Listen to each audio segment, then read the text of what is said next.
All right. Hello, everyone. I'm Dr. Kevin Yaudes. I'm the former mental health content expert for the University of Louisiana system, and I'm continuing with the Mental Health Advisory Council within the system. Thank you for joining us today, for the first in a series, a webinar series about anxiety. Today's topic is demystifying anxiety. It will naturally be very broad. So let's get started. So I think it's important when we're talking about anxiety to recognize the fact that there's an everyday use of the word anxiety, and then there's a clinical use of the word anxiety. People use them interchangeably, but that can create quite a bit of confusion when we're listening to somebody and they're expressing anxiousness, or we are also sharing our own anxiousness with somebody else. So in everyday language, anxiety is often used to describe feelings of nervousness, worry, stress, fear about everyday events or situations. We use it in a way that's almost synonymous with many of the key terms in what you're seeing on the screen there. However, clinical anxiety is a persistent and overwhelming sense of fear or worry. And one of the key things you need to think about when we're talking about a clinical use of the word anxiety is that we're looking for interference with daily life and functioning. So some of the same things may be present: nervousness, worry, stress, in the everyday use and the clinical use. But for clinical, we're looking for an interruption in daily activities. So to differentiate the term anxiety from some other words that are used that are typically associated with anxiety, we're going to take a look at fear, and we're going to take a look at worry. So fear it's an emotional response to an immediate threat or danger. So there's a danger in front of us, and that's where the response is coming from. It's characterized by a strong desire to escape or avoid the perceived threat. I'm going to cover that a little bit later. Avoiding something that we're fearful of might make sense in the moment, but long term, it can have some negative impact on us. So when we're talking about fear, we're talking about, again, specific objects that we are fearful of. So, for example, fear of heights, acrophobia, fear of spiders, arachnophobia, fear of public speaking, glossophobia. And then there are also other additional fears that are a little bit harder to tie to one specific object. So fear of failure, fear of rejection also are about fear rather than anxiety exactly. And but the fear of failure could have at one point been tied to maybe a fear of test taking, something like that. And so if it happens consistently over time, that fear of failure becomes more associated with the concept of test taking than an actual test. That can also lead toward anxiety as well, because fear, worry, anxiety, they overlap. So you can have fear and worry, but not necessarily have anxiety, a chronic concern, but fear and worry can lead to that. Anxiety can also cause fear and worry. So everything is bidirectional. So that's fear. Worry. So worry is it's a cognitive process. It's repetitive thoughts and concerns about potential future events or outcomes, and it's often accompanied by feelings of unease, apprehension. So worry. Somebody might worry about exams. I just mentioned exams with fear, but they might worry about exams. They could worry about finances. They might worry about their health. And you might be thinking, well, maybe you know somebody who has been diagnosed with an anxiety disorder, and these are the worries that they have. So again, fear is about a specific object, worries about potential future events. Anxiety can cover those things too. So what we're really talking about with anxiety is chronic fear, chronic worry. We're talking about this is happening over time. Anxiety is often also referred to as not having a specific object. That could be a diagnosis of generalized anxiety disorder, an actual disorder, but anxiety is more general and it's not always attached to one specific thing. I want to say here too, even though I'm going to say it a little bit later, that fear and worry have a place for us. So if you are fearful of, let's say, snakes, if you're fearful of snakes, that might not necessarily be a bad thing. So if you're not used to handling snakes, if you're not used to being, if you didn't grow up in an area of the country or live in an area of the country where you might see snakes in your yard, that might be a healthy fear to have of a snake if you're not able to differentiate a snake that's venomous versus non-venomous. And also a little bit of worry is not necessarily a bad thing either. So if, for example, a student is worried about an upcoming exam, if in the past exams have not produced the same sense of worry, maybe there's a reason. Maybe it's midterms and they're busier than they had been at the beginning of the semester, so they're a little worried about preparing for the exam and taking the exam. That's not necessarily a bad thing because it could spur them on to find the time to study and find the time to prepare for that exam. That's worry. All right, so we've got a few slides on understanding anxiety. So define fear, define worry.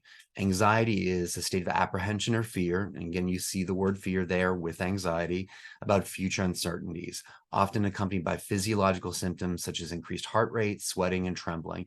And so the physiology really comes in when we're talking about anxiety. It's not that you wouldn't necessarily have a physiological reaction. If we're talking about fear or worry, you might, but it's really associated with anxiety. And again, maybe that fear, worrying, nervousness that's not connected to a specific thing, right? So the physiology is extremely important. And often clinicians will talk about anxiety as being very future oriented. I'm worried, nervous, fearful of something that might happen in the future, might happen. And while as depression is typically seen as past focused too. It doesn't always work that way, but some people find it helpful to consider anxiety in those terms. It's very future oriented. And you can see here, I've got one example would be the future. So I've got a calendar here. So it might be a situation where maybe somebody has a series of appointments, maybe they're medical appointments, or for a student, maybe they've got a series of exams during midterms. And so if we're a month out from those exams or the medical appointments, looking at your calendar and recognizing that these are coming up, they could produce some amount of feelings of anxiety, given the fact that you don't know how your midterms are going to go. You don't know how your appointments are going to go. So future.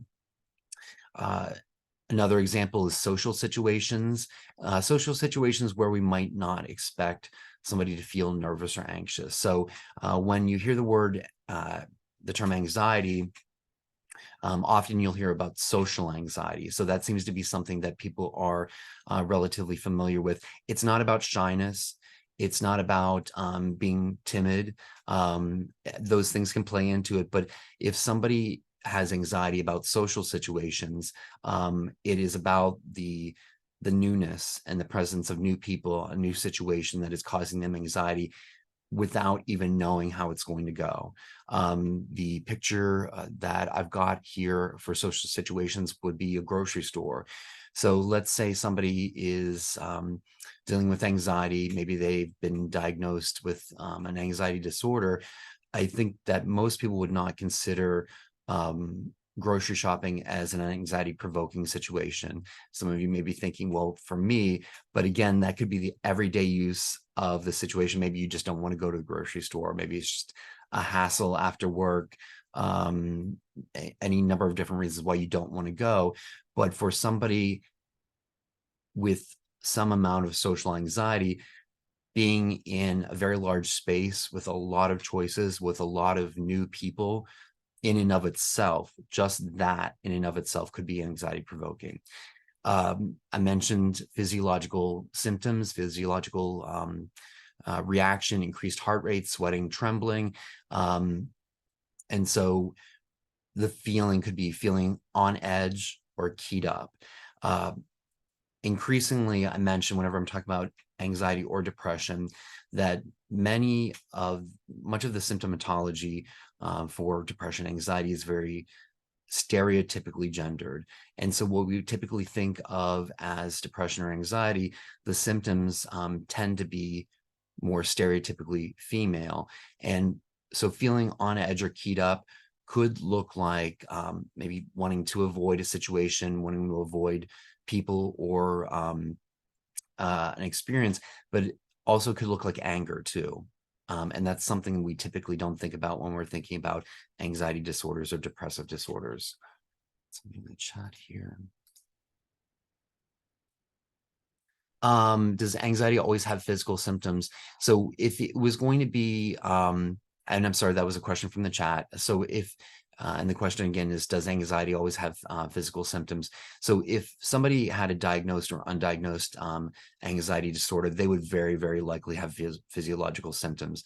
The reason I said diagnosed or undiagnosed is because there's so much stigma around mental health and mental health disorders, seeking mental health services, that we don't talk about mental health a lot, and people might not recognize the physiology as being part of the disorder, might not even seek services in order to get a diagnosis. If it is something along the lines of, could be, a person could be anxious about something specific in addition to other things too. And if they're very used to the thoughts, the anxious thoughts around that, then they might have fewer of the physiological symptoms. But typically, the answer is yes, you're going to see a lot of physiological symptoms around anxiety. You're going to see something. And two, I think we want to remember that anxiety, like most things, occurs on a spectrum, and there's a range of symptoms and behaviors that would point to anxiety. So it's not a matter of somebody either has anxiety or doesn't have anxiety. It's can be more about where are they as far as having their anxiety. Okay, so what anxiety is not, it's not just stress or being nervous, it's a persistent feeling. And again, that chronic nature of anxiety is really critical and crucial. Most people in their life will feel stress, might be nervous about something, might have some amount of fear, might have lower levels of anxiety regarding various things in their life. But if we're talking about anxiety, then we're talking about something that is chronic and doesn't always differentiate between people, experiences, places, things like that. It can be more general. It's also not a reaction to something specific or a specific situation. It can be present even in the absence of an immediate threat. And so again, that's different from fear and worry, because fear does have an object that the fear is attached to, and worry typically does as well. And it's not the same as feeling excited or eager about something, because you would feel perhaps a physiological reaction if you were excited, if you were eagerly anticipating something. So it's not the same. Anxiety can provoke a feeling of sense of dread or worry rather than anticipation. I want to say too that along with fear and worry, with anxiety, a little bit of anxiousness on the much lower level, lower end of the spectrum, can also be somewhat beneficial too. And certainly research has shown that a little bit of anxiousness, like if we're talking about a test, could produce better results, whereas anxiety that's interfering with your daily life would not, because it's going to prevent that student from carving out the time to study, prepare the way that they'd want to, be calm enough to do their absolute best when they're taking the exam. Let's see.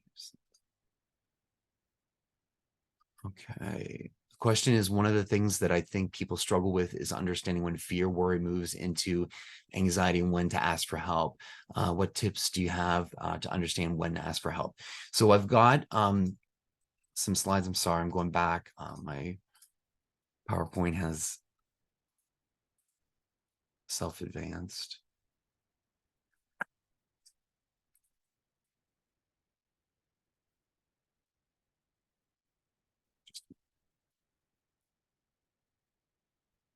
So I'm kind of giving you a preview of all of that.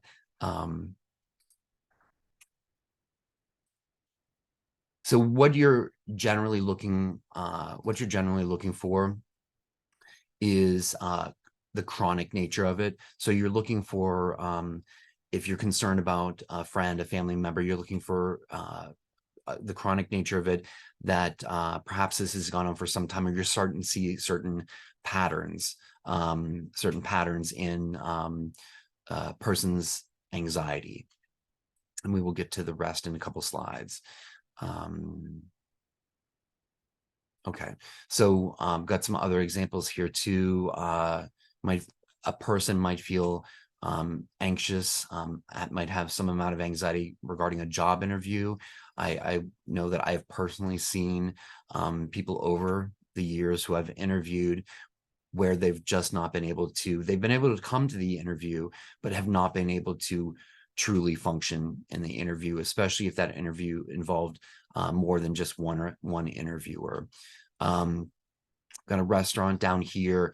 For most people, there would not be anxiety around going to a restaurant, but for somebody dealing with anxiety, there could be any number of things regarding that experience where anxiety might come forth. And it could be a situation where a person wanted to make sure that they were sitting so they could see the exit. So if something was, if something happened in the restaurant, they would be able to leave as quickly and easily as possible. It could be a new situation with new people. It could be a new situation with new food. Having to make those choices could provoke anxiety in somebody who's already dealing with their own feelings of anxiety. Could be family as well. Could be family for a number of different reasons. Here, the image suggests that two people are starting their own family, will have a child. That could be anxiety provoking, maybe not for the reasons that you might think, but perhaps this would be a time when somebody who's struggled with anxiety might consider their own experiences growing up in a family where maybe they didn't feel supported, or maybe there was some type of trauma in that experience. So having a family, we typically think of it as a very positive experience for most people, and it generally is. But if somebody's had some type of trauma, or this time period in their life could provoke some anxiety that we might not consider, that we might not think about. All right, so I'm going to go through coping in the moment, and then also coping over time too. So coping in the moment, what I've got down here are breathing, grounding, and cognition. So breathing exercises. We typically, on a daily basis, don't give much consideration to the fact that we are breathing. Obviously, we are. And so it is generally an automatic response. However, our day-to-day breathing is typically shallow. And again, we don't typically notice it. So intentional breathing, which is less shallow, does one important thing regarding anxiety, and it forces us to be in the moment. It forces us to think about how we're sitting, our posture, our breath, which is, again, not something we typically think about, and intentionally breathing. What that does is, again, it makes us be in the moment versus having anxiety about something in the future, anxiety future focused. So intentional breathing exercises will put us in the moment because we won't have a choice if we're intentionally breathing. Grounding, there are a lot of grounding techniques out there. On the next slide, I'll explain one. And grounding is similar to breathing exercises in that it forces us to be in the moment. So grounding experiences are typically perceptual and or sensory related. So the image I have here is feeling water running, dropping onto your hand and running through your fingers. It could be feeling the texture of any object in your hand. It could be a stone, if that's a stream there, feeling a stone in the stream, or listening to the sounds that are in nature. Again, given this example, you could be listening to the sounds of the stream, whereas without that intentionality, it could just be background noise, something that we're not really paying particular attention to. If it is winter time or early spring, you also might take notice of the temperature outside. And if you are in fact letting the water run through your fingers, you would notice that on your hands as well. For cognition, so breathing and grounding are about being in the moment, being in that present moment versus future thinking. Cognition, the cognitive restriction will also have that effect, but not in exactly the same way, because with the breathing exercises and with grounding exercises, it's very perceptual. You're experiencing the world. With cognition, what we're talking about is irrational thoughts, and taking those irrational thoughts and challenging them. Typically, if somebody is not in the discipline of psychology or counseling, not a therapist, most people have heard of the term thought stopping, and that's associated with challenging irrational thoughts. And that's usually associated with cognitive behavioral therapy. On the next page, I've got some examples, next slide, for coping in the moment, some practice. So while you're watching this, take into consideration the examples that I've given. This is just one example for all three categories. You can easily Google breathing exercises and come up with many. You can Google grounding techniques and you'll come up with many. And for cognition, you could probably Google, I would recommend Google thought stopping, and you will find examples for thought stopping, but also beyond that as well. So these are easily found just through a quick search. So for breathing, even if you do Google it, this will probably be the first one that you see because it's the most basic. And so I've used this with many clients and just recommended it to friends too. So breathing through the nose, you breathe in through the nose for a count of 4, and then hold for another count of 4. And then you slowly exhale from your mouth for a count of 4. Now, when I'm working with somebody or when I suggest this, I always tell them that the breathing in through the nose, the holding it, and then breathing out through the mouth is very important because it adds to the intentionality of what you're doing. You have to give some consideration, some thought to the fact that, okay, I'm only going to breathe in through my nose. I'm only going to breathe out through my mouth. Okay. With grounding, if you search for some grounding techniques, this will probably be the first one you find as well. And we typically refer to it as 5, 4, 3, 2, 1. And so what you're trying to do is identify 5 things in your immediate environment that you can see, 4 things you can touch, 3 things you can hear, and 2 things you can smell, and 1 thing you can taste. Now, smell and taste can be a challenge. And so that's not as important as actually attempting the grounding technique itself. So what it's doing is, again, it's forcing you to be in the present moment because you're using your perception to examine your environment for 5 things you can see. And even if you're doing this alone, I would certainly recommend saying it out loud.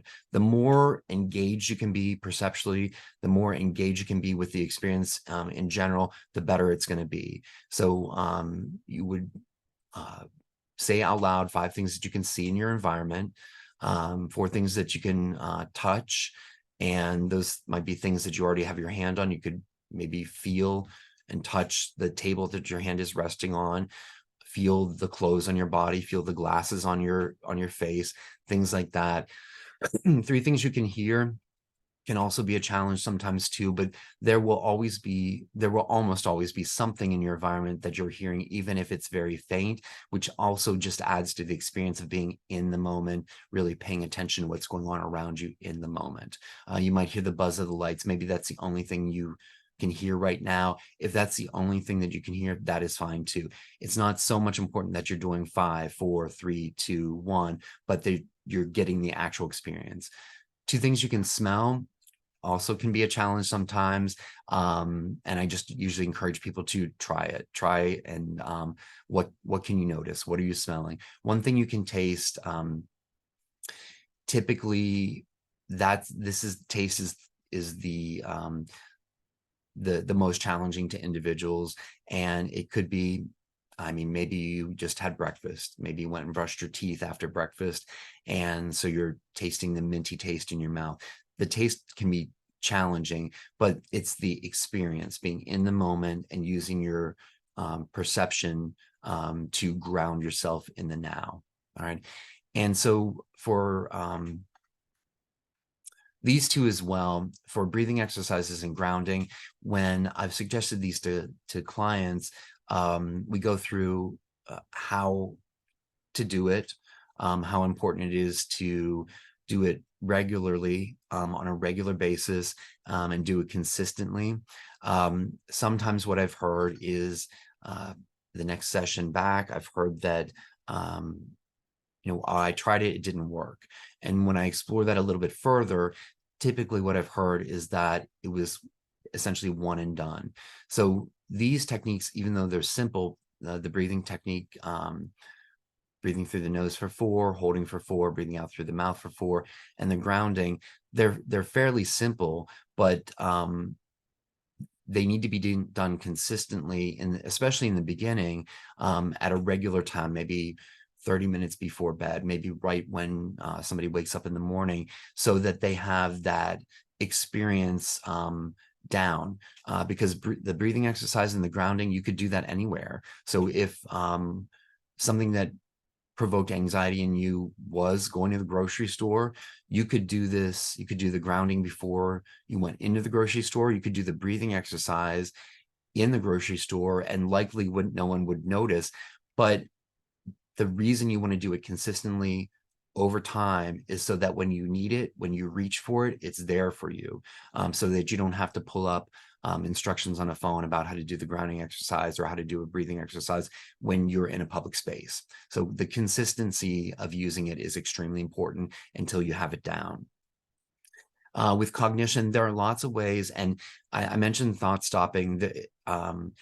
Addressing irrational thoughts goes beyond thought stopping. That's typically what people have heard of, but all three examples could be used, considered thought stopping. So let's say you're having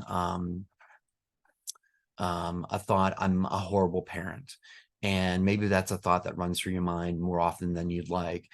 You might challenge that thought by asking yourself, what evidence supports this? And so if it's something from 2 years ago, 3 years ago, that you weren't thrilled with the way you were as a parent, there's probably a lot of evidence to support the fact that you're a good parent, you're a decent parent, and this was a one-off situation or a two-off situation. So asking yourself what evidence supports this really encourages an individual to kind of take stock about whatever the irrational thought is and consider, is there evidence to support this? Is there evidence that goes against this irrational thought that I'm having? The next example, is there a less negative way to view this situation? Let's say you're having, the thought is, my partner is awful. And this is a thought that you're having increasingly, all right? So if in a romantic dynamic, and it doesn't have to be, it could be a friendship, it could be a friendship dynamic as well.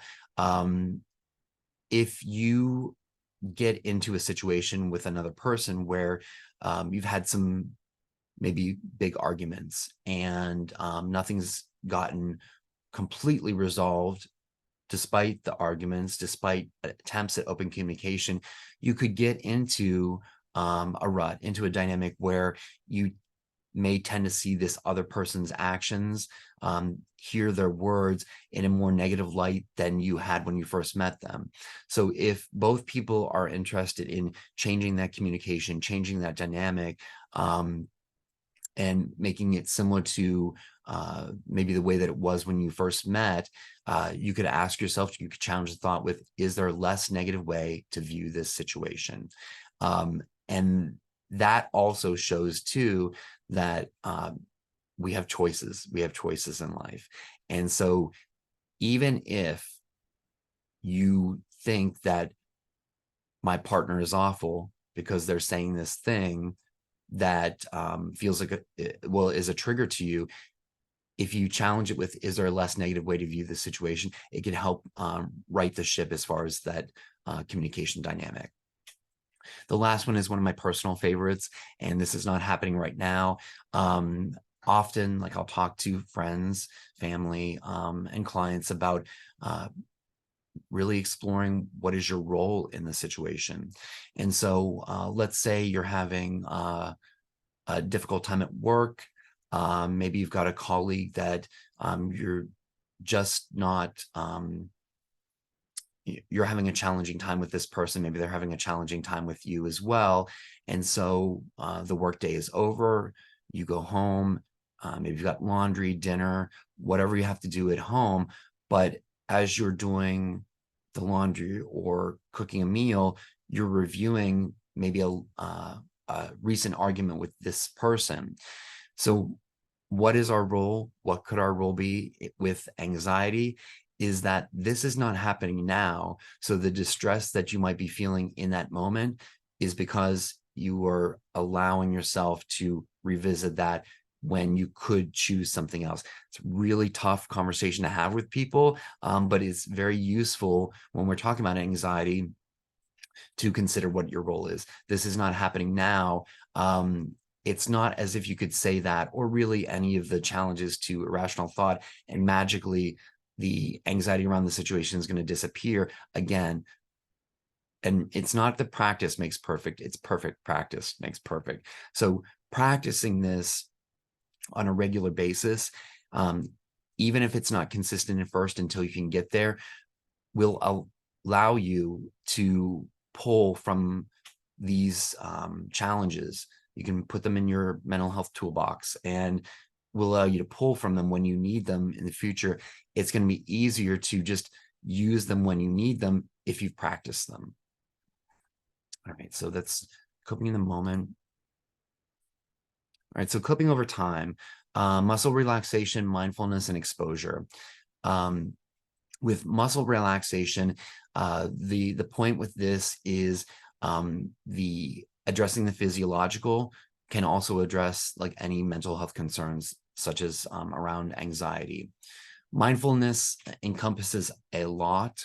I find that sometimes people, if I say mindfulness or mindfulness meditation, sometimes if that doesn't seem to be in line with who they are, they're less interested necessarily in trying it out. But there's a lot of possible exercises that any one person could do regarding mindfulness. And then exposure is where you're gradually confronting whatever you're fearful about, whatever you're anxious about, or objects to reduce that impact of that object over some time. So future practice, because these techniques take more time, and they take more time to acclimate yourself to the technique, get good at it, so that you're going to be able to use it in the future. Even using it in the future, you wouldn't necessarily be able to use it, these techniques, in say, the car before you go into the grocery store, or something else similar, like with the grounding technique or the breathing technique. So for progressive muscle relaxation, and that's typically the way that we refer to it, I recommended Jacobson's progressive muscle relaxation. You can easily Google that and you'll be able to find it. This image here, first point is use a guided script to get started. Please do use a guided script. Progressive muscle relaxation involves tensing major muscle groups in the body and then relaxing them, and then additional parts of the body too, like your toes, things like that. Typically what happens is you start either at the head and work down to the toes, or you start at the toes and work up. I would definitely recommend using a guided script.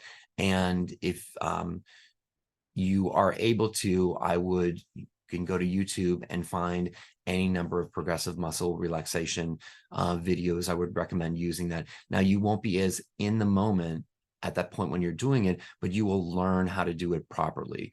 And then once you get used to it, you likely won't need the script, likely won't need the visual, but you'll have it down. It will still take time. So again, this is not something that you could just easily casually do in your office or elsewhere, or somewhere in public. For guided meditation, I want to stress the importance of guided. And so with guided meditation, you would want to use a YouTube video or something like that as well, so that someone is guiding you through the specific meditation. Many people have thoughts and feelings about the word meditation, but a guided meditation is going to take you through an experience, and it's going to be and the intention is going to be that it will be a calming experience. So you might be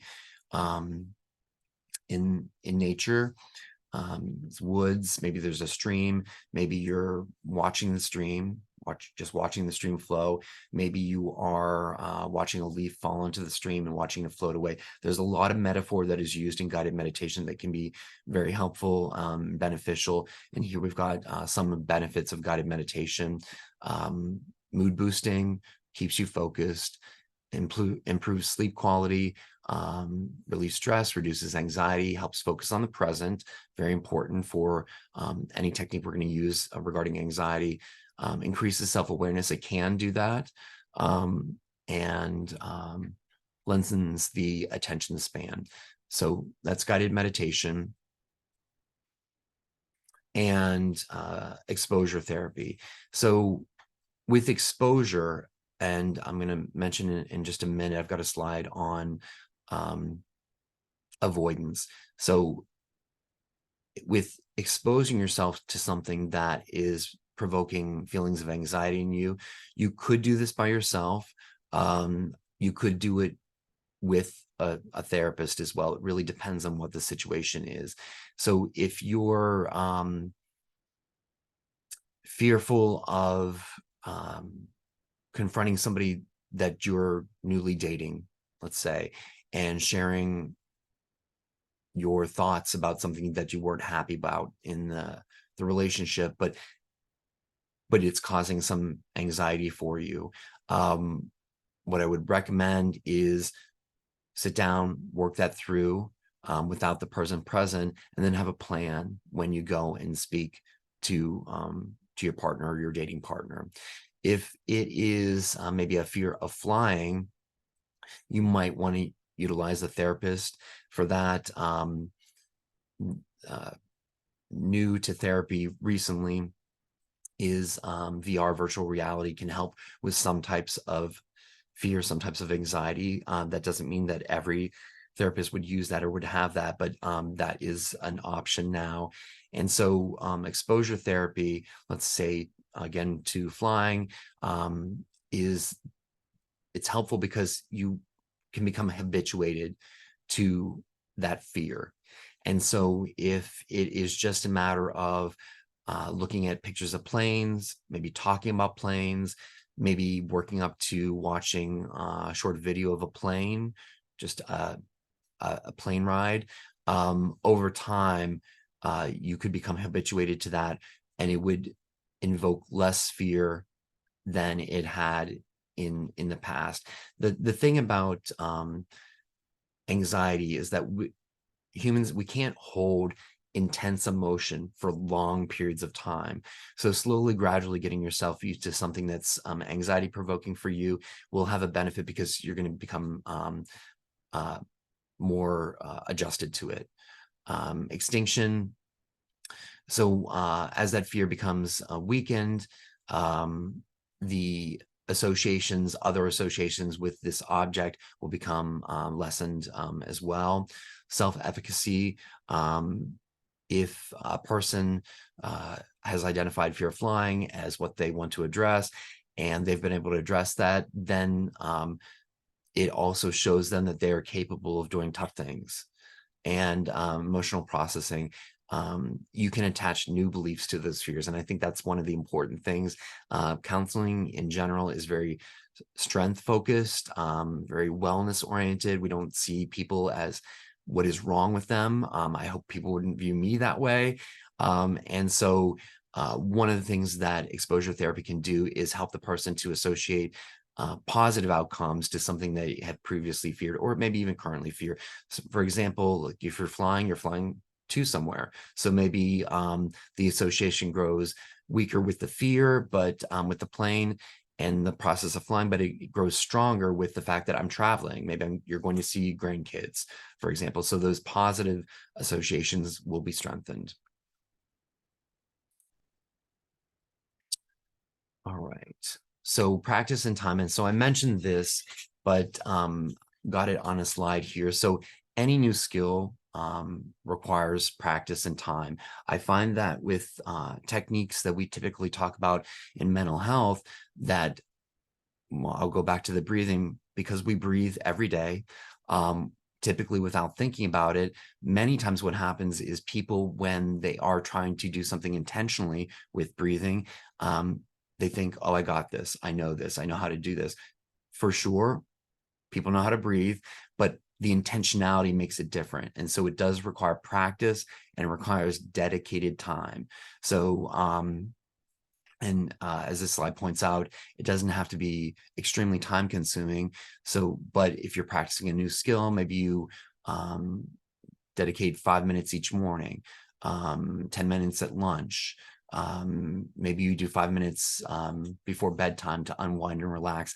I often recommend that if an individual is working on some new skills around anxiety, that they do include it as part of their sleep regimen. Sleep regimen is extremely important. Sleep is extremely important. And so if it's showering, brushing the teeth, preparing clothes for the next day, why couldn't it include 5-10 minutes of a mindfulness meditation, for example?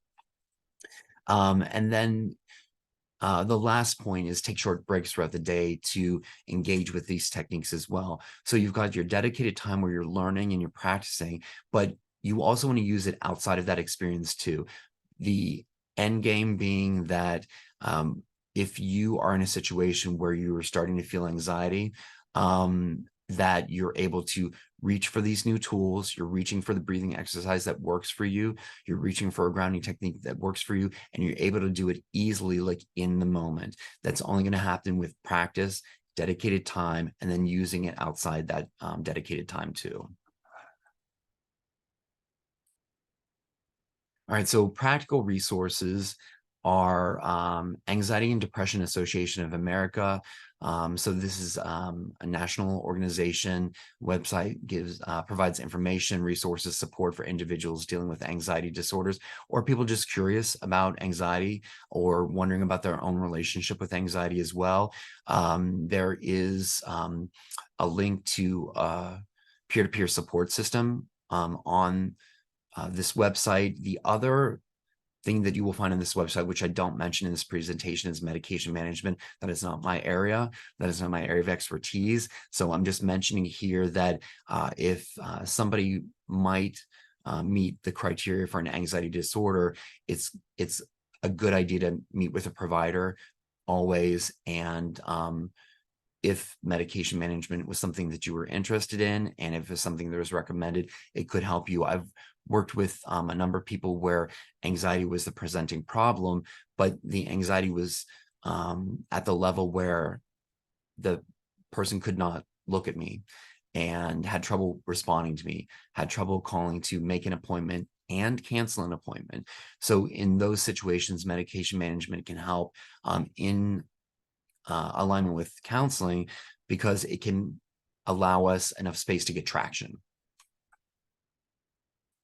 All right, and some other practical resources are, there are many apps out there now. And so Headspace and Calm I'm familiar with. Zenvela was new to me as I was doing some research for this presentation. Zenvela, I checked it out very quickly, but I do like the fact that they've got guided meditations, because that's important if somebody is interested in the mindfulness component for addressing anxiety. It can be, you can find guided meditations on, again, YouTube, but finding the one that is right for you can take a bit of time. All right, so Headspace, Calm, and Zenvela. So these are apps that you can have on your phone, again, so somewhat discreet. And if you did have 5 or 10 minutes during the day, and maybe you wanted to practice what you've already decided to do with breathing or with grounding, but you wanted to try something new too, then it would be available to you. Many of these apps allow you also to track your progress. I will say that about tracking your progress, that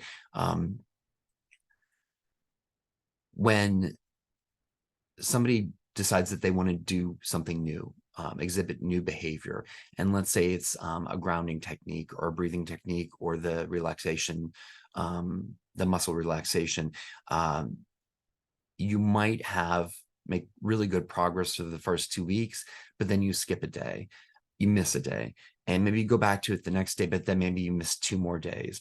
So this is where things can start to fall apart regarding the new behavior that you want to exhibit. So I just want to make sure that everybody understands that one setback or a couple setbacks, or let's say you don't do anything that you said you were going to do for a week, that doesn't mean you're starting from scratch. It does not. It means you had some progress, you had a setback, and so you're not starting from scratch. You're just starting from where you were.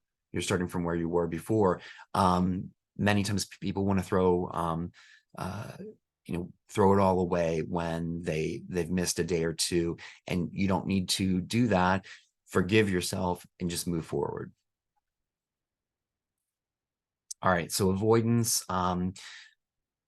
Many times, friends, family, clients, I've seen that people sometimes want to avoid the things that are anxiety provoking, that make them anxious. Depending on what the situation is, that might not be a bad idea. If it's maybe some type of psychological abuse in a relationship, that might not be bad to avoid it, as long as you're addressing other things regarding that specific situation. But if it's, let's say, a relationship issue, and maybe you've already identified you've got a pattern of not speaking up, speaking your mind, not asking for the help you need, not stating when you're not happy with something, the anxiety could cause you to avoid that in a current relationship, a future relationship, and that's not going to be to your benefit. So avoidance is often a big part of anxiety, but it's not always going to be helpful in the long run. So even if you have to slowly approach whatever is causing anxiety for you, that's usually results in better outcomes. And types of support. So when we are offering support to a friend, family member, maybe a colleague, it might sound very artificial to ask them, do you want advice, or do you just want me to listen? That's extremely important, because if somebody just needs a friend to listen to them, but we're giving advice, that's typically not going to be seen as helpful to that individual. So if you're offering support, I would recommend asking the person what they want. If you are, or if you're the one seeking out support, telling that person that you're talking to what you want. It might sound artificial if you've never stated something like this to somebody else in the past, but it's gonna have better outcomes. So you might say to somebody, listen, I just need to talk. I need somebody to listen to me. I'm not looking for advice today, but I just need you to listen. I have the word non-judgmental in there. I probably wouldn't say that word non-judgmental listening to the person that I was asking for support, but it's included on the slide because the non-judgmental part is of course critical. So if somebody's asking you for support and they just want to be heard, they just want you to listen, the judgment that they are maybe fearing is it's not just always verbal, right? It can be our facial expressions, the way we sit. It can be a lot of things. So our nonverbal should be non-judgmental too. All right, so how to ask for help. So if you're experiencing some anxiety and need support, here are some things you can do to ask for help. So you want to identify the person in your life that you want to ask for help. Now that sounds like it's incredibly obvious, but as adolescents, I'm a licensed professional counselor. Adolescents, that's my favorite group to work with. And sometimes what happens with adolescents is people tell them who their trusted adult is, and that might not be that person for them. So you need to think about who do I want to go to? Who do I want to talk to? Maybe you've got a best friend who's you've had for 20, 25 years, but you love them. They're your best friend, but maybe they're not the best when you are asking for someone to listen, when you are asking for support. So maybe it's somebody else. So give some time to thinking about who do I want to ask for help. Be open and honest about your feelings and experiences. And again, we've got to clearly communicate what support you need. And the last point is an extremely important one too. It's okay to ask for help. And seeking help, asking for help is not a sign of weakness. It is a sign of strength. Okay. And I close almost all my presentations on mental health with the National Suicide Prevention Lifeline. I'm certainly not saying that anyone who is experiencing any amount of anxiety would be suicidal, but anxiety, when it gets to, especially when it gets to the point where there is no object that it's attached to, and it's chronic and it's generalized in many different areas. So it's at home, it's at work, maybe it's at church. It can be a driver for suicidality. So National Suicide Prevention Lifeline, you can call 988 or text help to 741-741, and you will reach a trained crisis counselor 24 hours a day, 7 days a week, 365 days a year. Thank you.